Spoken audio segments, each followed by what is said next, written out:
she places her cover in, which is double arm block, it works rather well. However, she's still on the end of his punch. She's still in that range, not making that transition. The reason that is because of footwork. If you look down at the feet, you can see how staying flat-footed makes that very difficult.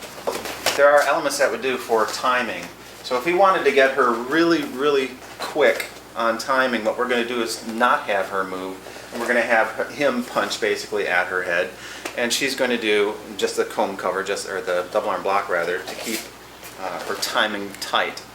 The further away she is, the less speed she has to put in to make that work. So if he's punching at her right now, and she's kind of stagnant, she's got to get those hands up really quick. If he moves even closer, and he's working towards hooks or anything else, then she's got to work her comb cover. She's got to work her double arm block. Okay. These are all great for working her timing on her hands. However, when we're working towards getting her body out of the way of a shot, then being able to move back in at the end of his shot, that's not going to work. So what we need to do is we need to get her up on her feet. And one of the things Bruce Lee did was made sure that your heel was cocked. So this acts as like a shock absorber and also a spring, so that she can now start adjusting range a little more dynamically. She steps back on it. She works a little push-shuffle effort. And the push-shuffle is she pushes off with the lead foot and goes out. And she does this in time with his movements. And one of the big things is she's not looking directly at him for this. When you want to fine-tune the movement, you actually look off to the side. You use periphery to pick that up. Periphery will pick it up faster than looking directly at the opponent. So now her timing is much more effective because she's moving her whole base, not just relying on upper torso movement.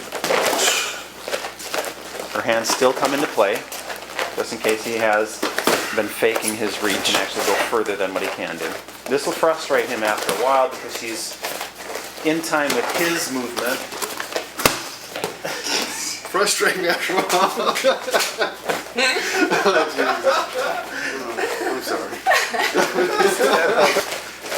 Actually having to sit there and take the shots and get goofy, because repeated shots to the head, even if they're light, tends to start slowing down your reaction. So right now she's on the end of his shot. So if he holds his punch out, rather than taking it like she was because of her lack of base coming into play, she's on the very end of his shot right now. So if she wanted to start doing something else like split entry or parrying that hand, it becomes a much easier thing to do. You can parry on the inside or parry on the outside. Either way, depending on where she wants to go on her follow-up.